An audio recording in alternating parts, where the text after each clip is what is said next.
Bom, esse então é o assunto do dia. Para detalhar essa informação, nós vamos novamente agora aqui para São Paulo falar com o Daniel Lian, porque essa operação envolve um grupo de empresários. O Daniel Lian está acompanhando o caso e vai contar detalhes para a gente. Então, Daniel, a defesa de um dos envolvidos classificou essa ação como perseguição.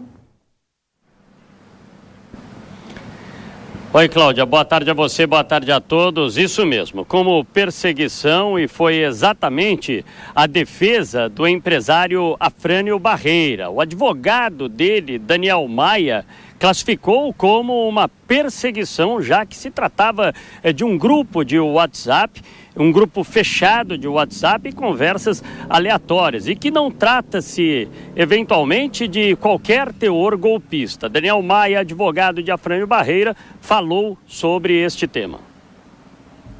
A operação policial desencadeada hoje contra Afrânio Barreira e outros grandes empresários foi baseada apenas em denúncias falsas, fruto de uma perseguição política odiosa que o Afrânio e esses outros empresários vêm sofrendo nesse período eleitoral.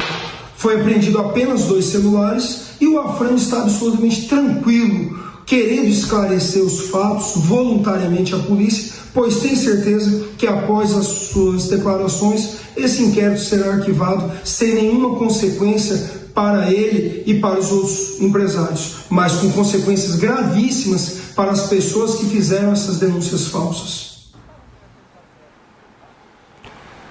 Está aí, portanto, a palavra do advogado, o advogado de um dos acusados aí de terem esse teor golpista num grupo fechado de WhatsApp. É bom ressaltar, era um grupo fechado de empresários, conversas no WhatsApp, e ele fazendo aí a defesa de Afrânio Barreira. Esta operação foi realizada em diversos estados da federação, está sendo realizada ainda, como em São Paulo, Rio de Janeiro, também Rio Grande do Sul, Santa Catarina, e a capital federal vai compilar aí todos esses dados, a Polícia Federal na capital federal. Segundo alguns investigadores, caso seja encontrado algum documento que tenha uma repercussão ainda maior, não está descartado qualquer pedido de prisão em relação a este caso.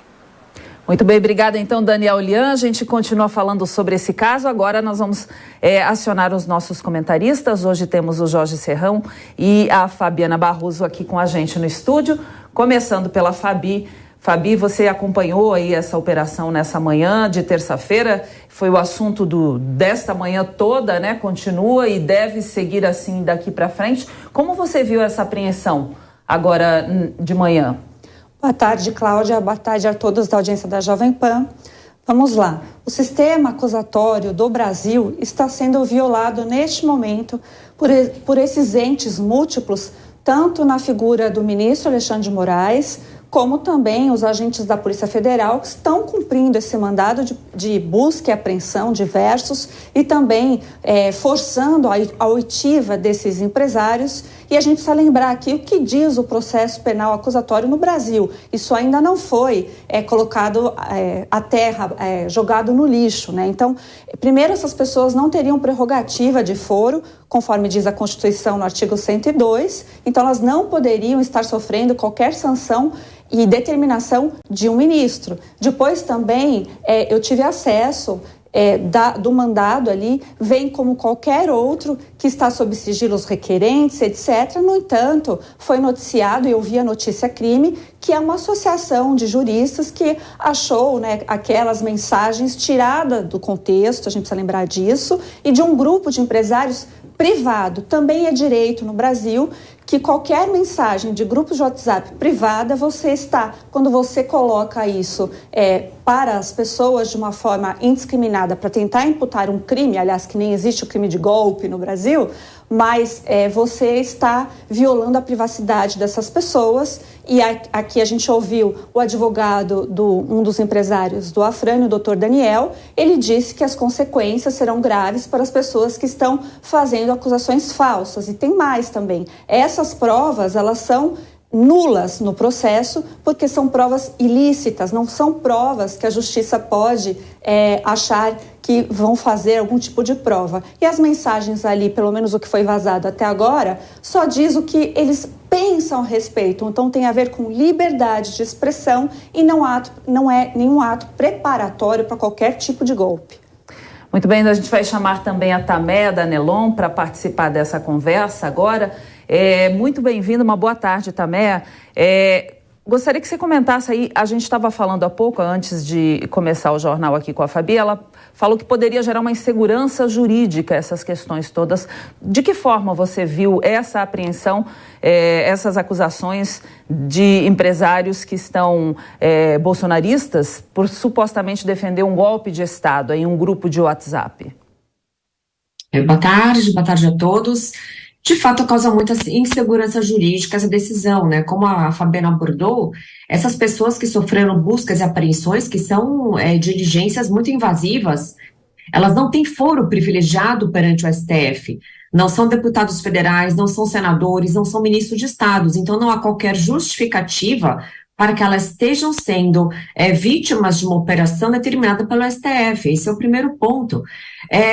Isso causa insegurança jurídica quando testemunhamos que a Constituição está sendo violada. O artigo 102 é muito claro ao dizer quem são as pessoas que podem ser processadas e julgadas perante o STF.